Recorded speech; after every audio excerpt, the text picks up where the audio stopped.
Bonjour DC's. Salut. Merci de Nous avoir reçus dans ce superbe studio de la scène. Donc, nous rappelons que tu es écrivain, rappeur et aussi comédien français. Donc le mois dernier, le 14 septembre, tu as sorti ton dernier album qui s'appelle This Is Healer. Il s'agit de ton 12e album. Peux-tu nous expliquer ton choix avec ce titre d'album qui résonne avec ton blaze et puis son message aussi, s'il te plaît? Alors déjà, il n'y a pas de message dans le disque. Et le nom, je l'ai choisi parce que c'est un disque qui parle de la monstruosité, la mienne et celle des autres, et de la monstruosité en général. Et que j'aime bien la figure de Godzilla, parce que c'est pas un monstre comme on a l'habitude de voir, qui sort, qui casse tout, il y a de ça, mais il y a beaucoup plus de profondeur. Et du coup, ça illustrait bien ça illustrait bien mon propos, dans le sens où c'était un propos assez nuancé, on va dire, sur la monstruosité. Et donc cet album semble se détacher avec les précédents, les 11 albums précédents. Donc tu l'as dit toi-même, cet album est un coup de gueule. C'est important pour toi que chacun de tes albums ait une identité forte, que ce soit un carré bleu propre. Ah oui, oui, non, c'est important qu'il n'y ait pas de redite, quoi, que je refasse pas le même disque. Ça m'intéresse pas de le faire, donc si ça m'intéresse pas de le faire, je pense pas que ça va intéresser les gens. This Is Là, c'est un album brut créé en seulement 2 ou 3 semaines. Être aussi prolixe et pousser un coup de gueule de 56 minutes, ça n'a pas été trop difficile. Non, au contraire, ça a été facile parce que ça faisait longtemps que je retenais certaines choses et j'ai pas fini encore. Donc non, ça a été plutôt libérateur et donc ouais, assez facile. Tu t'es essayé à beaucoup d'art, l'écriture et la comédie notamment. Quel est ton rapport avec l'art de manière générale? On pourrait parfois avoir l'impression que ta musique, c'est également de la littérature, de la peinture, du théâtre, du cinéma. Le tout empli de métaphores. Ah, c'est gentil de le voir. Mon rapport à l'art en général, c'est que moi je respire avec ça en fait. L'art, c'est ce qui permet à mon cerveau de respirer et d'être oxygéné, dans le sens où sinon tu es dans une espèce de routine de vie enfin ouais, où tout est pareil tout le temps et que tout est minuté, tout est là, c'est déjà la mort pour moi. L'art justement, ça permet de voir en dehors de tous ces systèmes-là et ça me permet de respirer. Donc on le disait, chacun de tes albums a une identité assez forte, mais j'ai quand même retenu entre guillemets un axe, un fil rouge, c'est que malgré la thématique, tu as toujours une sorte d'excentricité, tu as toujours des morceaux, tu as envie de t'éclater. Même dans celui-ci qui est, comme on l'a dit, brut, tu as quand même envie de t'éclater, comme je pense à Endek, à Oui, il y a souvent des rapports aussi avec la femme. C'est important même, du coup moi je vois ça un petit peu de manière métaphorique, tu es assez adepte aussi de la figure, c'est aussi en fait une sorte de métaphore. Qu'importe en fait ton état d'esprit, faut toujours essayer de tourner ça en dérision, de toujours essayer de... Bah oui, parce que en dérision, parce que pour moi rien n'a de sens en fait. Donc forcément, bah même dans un moment comme ça où je décris une certaine colère et une certaine rage, je perds pas plutôt la lucidité sur le fait qu'il y a quand même des choses qui sont libératrices. Tu parlais de oui ou des morceaux juste, voilà, c'est une colère que je décharge comme ça, comme dans Fuck l'époque et tout. C'est absolument libérateur, mais c'est en musique, ça reste en musique, tu vois. C'est pas une colère qui va détruire quelqu'un ou. Donc voilà. Il y a une autre, je trouve, de tes marques de fabrique, c'était peut-être le plus innovant au niveau des rimes. Et est-ce que c'est toujours aussi important? Je sais que le rap ça a beaucoup évolué. Du coup, Orelsan par exemple disait qu'il voulait pas, de plus en plus, il se détournait des rimes pour pas dénaturer le fond. Est-ce que c'est quand même important toujours de faire rimer les phrases? Je sais pas, faut que ça sonne quoi. Faut que ça sonne, faut que ce soit musical, tu vois. Après, il faut aussi que ça ait du sens. Et c'est pour moi, ce qui fait la différence entre les très bons MC et les bons MC, c'est que les très bons, bah, on arrive à faire en sorte que ça sonne, que ça ait du sens, que c'est de la technique, que ce soit original. On n'y arrive peut-être pas tout le temps à 10 sur 10, mais bon, c'est quand même toujours au-dessus Mais de la moyenne. du coup, est-ce que dans cet album-là qui est brut, tu t'es permis des choses peut-être qui rimaient moins, enfin qui étaient moins, Ouais, par qui sonnaient exemple, moins, mais qui du coup, ouais, par exemple dans Monstrueuse, il y a une faute volontaire. Parce que je dis tu m'hypnoses, alors qu'on dit tu m'hypnotises. Mais pour la rime, ça passait mieux, pour les pieds, ça passait mieux. On comprend le sens. Les Anglais font beaucoup ça en fait. Ils font beaucoup ça où c'est pas correct au niveau de la grammaire, mais ça sonne bien. Moi, on sait que je sais écrire et que voilà, on dit le verbe c'est hypnotiser, c'est pas hypnoser. C'est pour ça que je m'autorise à faire ça. on en a plein des néologismes made in DC's en fait. Mhm, Parce que du coup, je l'ai relevé, moi j'aime beaucoup le je veux pas commentaire, je veux commenciel. mhm. Je trouve que c'est hyper poétique. Merci. Belzébuté, Béizuté, il y Mhm. a vachement justement, tu joues vraiment avec les mots et du coup, je sais pas si c'est. Alors j'ai essayé de regarder. Est-ce que tu sais si un de tes mots, il a été question de le mettre dans le dico ou pas? Ou tu penses que c'est impossible? Ah non, je sais pas. Ouais, ce serait cool. Mais ça fait peur à certains qui disent, ouais, les néologismes, des fois on appelle ça même des barbarismes, parce que c'est des mots importés, donc il y a toujours cette connotation de barbare, tout ce qui vient pas de chez nous, c'est barbare et tout. Mais la langue française, elle s'est faite comme ça. La langue française, elle s'est faite, c'est un mélange de plein de choses. Il y a de l'arabe, il y a même de l'indien, de l'hindi, il y a plein de trucs. Donc du coup, même l'argot des banlieues et tout ça et tout, le fait que ça se tisse. Et moi, j'aime encore aller au-delà et créer des mots ou des, tu vois, parce que c'est comme ça que la langue s'est faite. Et aujourd'hui, du coup, est-ce que c'est pas les rappeurs qui permettent encore de faire vivre cette langue? Parce Bah, qu'elle était morte la langue en fait, si on veut. non, c'est pas qu'elle était morte, c'est que certains veulent la figer. Voilà, la figée, tout à Voilà, fait. certains veulent figer et congeler le français à une certaine époque. Comme si l'époque où eux la congelaient était mieux que une autre époque ou que l'époque d'avant, ou tu vois.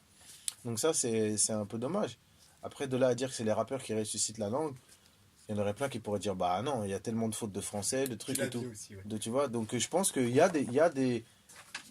a de toute façon dans la culture qu'on fait, dans les choses qu'on fait, il y a quelque chose de régénérateur qui est vraiment et certains artistes qui amènent quelque chose, mais comme dans d'autres endroits. Laissons un peu la sémiotique pour se focaliser sur le fond.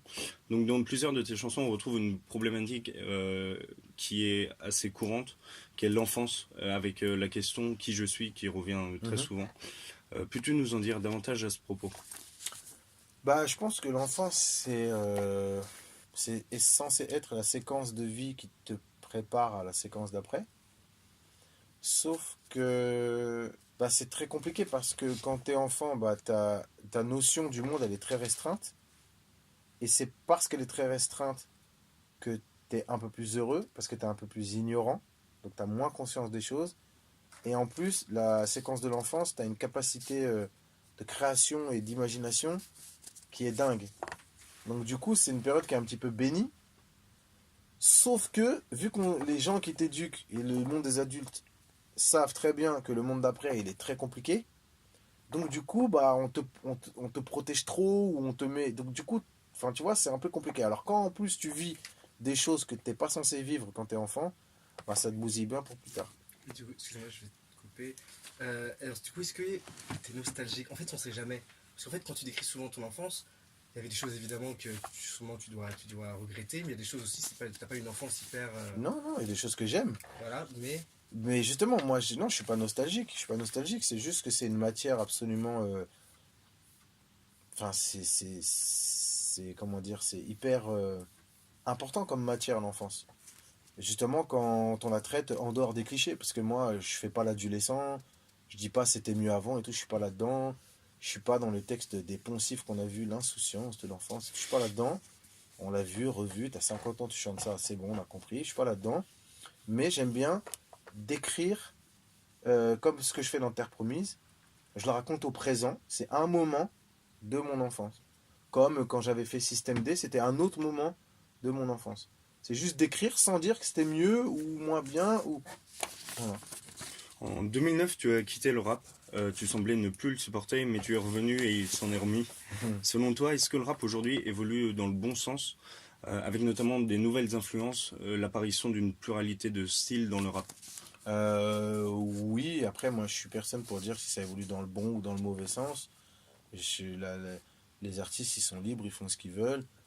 Ce que j'aime, en tout cas, c'est que ce que j'ai senti assez tôt, à savoir que le rap était multiple et qu'il s'inspirait de plein d'autres choses et qu'on n'était pas cantonné qu'à un truc. Je l'ai senti assez tôt, je l'ai fait assez tôt, on me l'a reproché et au final, je vois qu'aujourd'hui, le rap est comme ça, donc ça me fait vraiment plaisir. Et tu préfères le rap de maintenant à l'écouter, toi? Ou plutôt le rap d'avant? Celui du coup de Cool Chain, De de Joey NTM, Star. même Non, qui étaient tes j'écoute influences. plus NTM et Cool Chain, j'écoute plus, mais pas parce que j'aime plus. Quand je vais écouter, c'est-à-dire que ce sera par nostalgie d'une époque que j'ai connue et qui était absolument hyper puissante. Mais je la mets pas en comparaison avec le rap d'aujourd'hui. Elle est ni mieux ni moins bien, elle est parce qu'elle a marqué et elle est toujours puissante. C'est juste que il y a des choses aujourd'hui qui sont d'une autre puissance et qui seront de la puissance pour ceux qui auront mon âge Dans 20 ans, ils diront, ouais, moi, ce que j'écoutais quand j'étais. Et je sais que c'est des cycles comme ça qui se répètent. Donc, je vais pas tomber dans le piège de me dire, ouais, moi, ce que j'écoutais, c'était mieux. Ça dépend de l'âge que tu as, au moment où tu l'écoutes, qui tu es. Donc, voilà. Tu es finalement ce que l'on peut appeler un anti-système. Comme beaucoup, tu dis avoir rejeté le système scolaire. Pourquoi? Quel a été ce choix? Déjà, c'est le système scolaire qui m'a peut-être aussi rejeté. Dans le sens où le système scolaire, il y a du bon comme du moins bon, mais il y a du bon, c'est-à-dire que c'est un système qui est censé t'apprendre, qui t'apprend des choses, qui t'éduque et tout ça. Malheureusement, comme tout système, si tu corresponds pas à ce système-là, bah t'es un peu marginal. Et moi, c'était le truc, c'est-à-dire que c'était pas que je m'intéressais pas ou que j'étais. C'est juste que tout le cadre qu'il y avait autour faisait que ça m'empêchait de travailler parce que c'était trop rigide, quoi. Alors, j'ai écouté une de tes interviews dans OKLM, la sauce. Mhm. Tu parlais du talent. Tu as 40 ans, ça y est, tu peux dire, je sais que j'ai du talent. Mhm. Tu l'as montré. Et du coup, j'ai quand même été voir un peu les commentaires. J'ai remarqué que quand on dit, aujourd'hui, je sais que j'ai du talent, certains t'ont trouvé pédant. Ou t'avais pris la confiance. Comment on arrive un peu à naviguer avec cette frontière hyper fine, en fait? Bah, je m'en fous, tu vois, je veux pas voir les commentaires. Bah ouais, peut-être que c'est pédant pour certains, peut-être que, je sais pas, après j'entends des rappeurs à longueur de journée dire que c'est les plus forts du monde entier, de l'univers. Ça fait partie du truc, tu vois.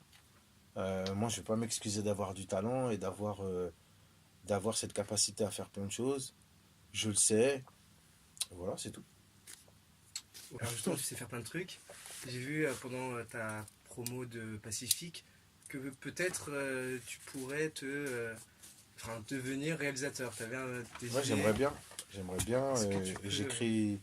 Non, je suis en train d'écrire, je suis en train de travailler sur le cinéma là, parce que c'est un art auquel je veux toucher aussi, beaucoup.